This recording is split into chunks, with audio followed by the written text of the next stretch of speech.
Hello, friends, and welcome back to Stories About Entitled People. Let's start our video with a story, one that proves karma is alive and well. But before we begin, best way to support our channel is to leave comments, like, and subscribe with the turned-on bell so you don't miss the new video every single day. Here we go. Told I was fired on my first day, but I never even worked there. This happened in June 2020 when I was job hunting. My old company, let's call them Company A, laid me off due to the pandemic. They gave me a generous 2 months notice, so end of August was my last day. I applied for various companies, even applied for a re-education program, which I took in the end. However, during the 2 months, I also applied for Company B. Their job offer was amazing at first. 40 hours a week, overtime account, 24 days of paid vacation a year. Germany, baby. I got called in for an interview. I tend to arrive early for work/interviews/appointments. That's for me to take a breath, drink a coffee, and prepare for what's coming. The interview was at 8 a.m. I got there at around 7:30. I parked in the employee parking lot. I was told it would be fine. Little did I know it would cause an issue. That issue started when a guy in a suit and tie stormed up to the parking lot looking furious. The following conversation ensued.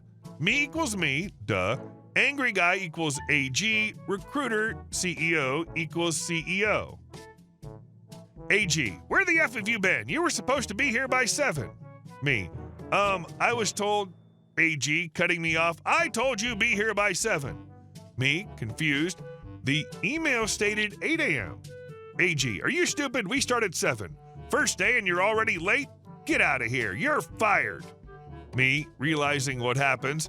Sorry, you must be Miss AG. I said get out. Me, fed up.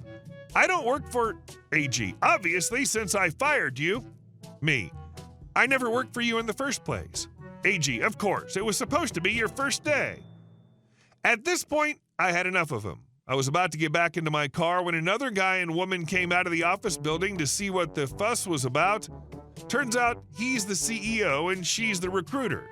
CEO, what the hell's going on here? AG, this lazy bum came in on his first day over 30 minutes late. CEO, looking at me, then at AG, then back at me. This is unacceptable. What's your name? Me. My name. Recruiter, oh, you're early. AG, early? He's late and fired. Recruiter, AG, he's not. He's here for a job interview. You know the vacant position on your team? He's not even an employee. AG, why does he park here then? Recruiter, because I told him to. His appointment's at 8 a.m., but we can start now. Me, with all due respect, I politely declined to work here. CEO and recruiter, what? Me. Yeah, I'm not interested in working for someone who speaks to his employees in this manner. Also, I don't want to work for someone who can't tell who's working for him. Recruiter, I can't blame you. I promise we'll deal with this. Maybe we can reschedule for another day? Me, I'll keep in touch with you about that. A few days later, I signed a contract at Transport Company for a re-education program to become a train operator. I called recruiter as promised and told her that another interview wasn't necessary. I asked her to please remove me from the list of candidates. She did and told me I made a good choice as her father used to work for Transport Company. She also told me what happened to AG. He got fired 2 days after he blew up at me. They did an internal investigation and found out about a lot of misconduct and abuse towards his employees. Karma wins. I love that you stood your ground and refused the job on the spot. No way were you about to walk into that dumpster fire. And the recruiter backed you up. That's how you know AG had been a menace for a long time. And our second story. Lady tries to get me to let her in shop before we open. I don't really know if this lady was being rude or just didn't understand how shop opening times worked, but still I thought I'd share this story from my day in retail. Now, to start my story, I'll explain that I work at a chain store with a mail office towards the back and that we open at exactly 8:30. I tend to arrive at 8 o'clock to start the morning setup. Usually the customer interaction started at 8:30 when we open. But oh no, not today. This particular morning, not long after I finished putting out the newspapers, was about to start on the magazines, did I see a lady pacing back and forth by the doors. I checked the time, it's 8:23, we're not opening yet, so I ignore her. Not a moment later, I hear the rattle of the door. Looking over, I see that she clearly tried to open our locked doors and is looking at me. Unfortunately, we make eye contact, so once more I check the time. 8:24 roughly, we have just over 5 minutes until we open. I debate what to do. I don't want to be rude and ignore her, and it crosses my mind that what if maybe she's not a customer, but maybe someone to look at the broken gate by the till that someone called about the day before. So I decide to open the manual door and see what she wants. In hindsight, this was a mistake. She starts off immediately saying she has to pick up a parcel. She's a mail office customer then. I tell her we're not open yet and that we open at 8:30 in roughly 5 minutes. She does not accept this. She insists that she doesn't have 5 minutes to wait. Talking so quickly, I'm not so certain what she said. She says something like she left her keys, either that or kids in the car and needs to pick up the parcel now. I once more explain that we aren't open yet and that the mail office is most likely still setting up as well. I have some sympathy that maybe she's stressed about her car situation. But that doesn't mean I can let her in before our set opening time. So I ask her to wait and go back to the magazines, but not a moment passes and she's knocking on the door again. Guess what I do? I check the time once more, 8:27. So once more, I say that we're not open yet as it's 8:27. She then insists it's 8:30, and she asked 2 people on the street, and they said it's 8:30. I tell her I'm sorry, but everything I'm reading says 8:27. At this point, I'm looking for an excuse to waste some time away from her line of sight, so I tell her that I'll go ask how they're doing at the mail office to see if they're set up yet. So I lock the door again as I don't want to leave the door open when I'm not at the front of the shop, and to reiterate, we're not open yet. She didn't like this and rolls her eyes, but luckily says nothing. I head over to the mail office to explain the situation and ask what the clocks say on their end, and what do you know, 8:28, not 8:30. And they tell me she can wait as we're not open yet, and by the time I head back down to the front, it'll almost be 1:30 anyway, so not to worry. So I head back down and wait for our clocks to tick over to 8:30, all while she's staring at me before I walk to the automatic doors and unlock them. She storms in and, with what I imagine was sarcasm, thanks me for being so kind. My social anxiety has left me shaking at this point, and I'm so glad everyone else that shift was kind and friendly. So that was my morning interaction.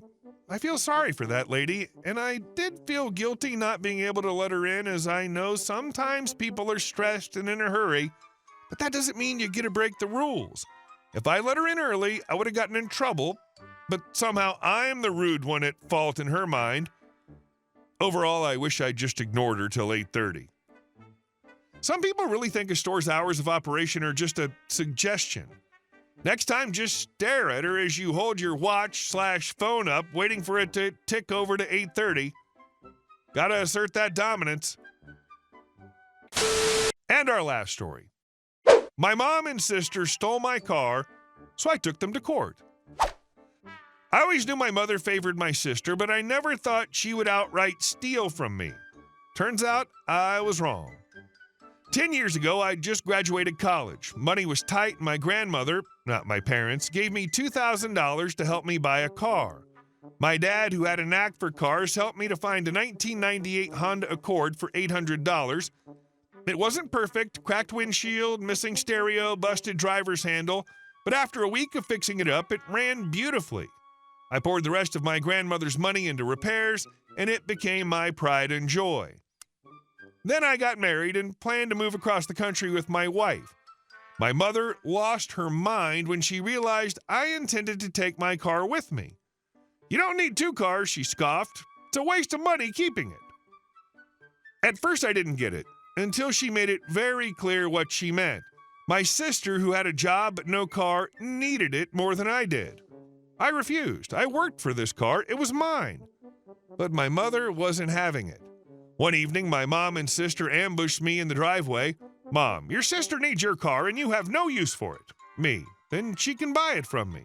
Sister, that's not fair. I don't have the money for that. Mom, she needs it for work. Are you really going to be that selfish? I held my ground for a while, but they wouldn't stop. For over an hour, they guilt-tripped, screamed, and even started crying about how I was abandoning the family and that a good brother would help. And like an idiot, I caved. I handed over the title, walked away, and tried to convince myself that it was fine. I was doing well financially, right? I could let this go. But then, last year, my sister called me.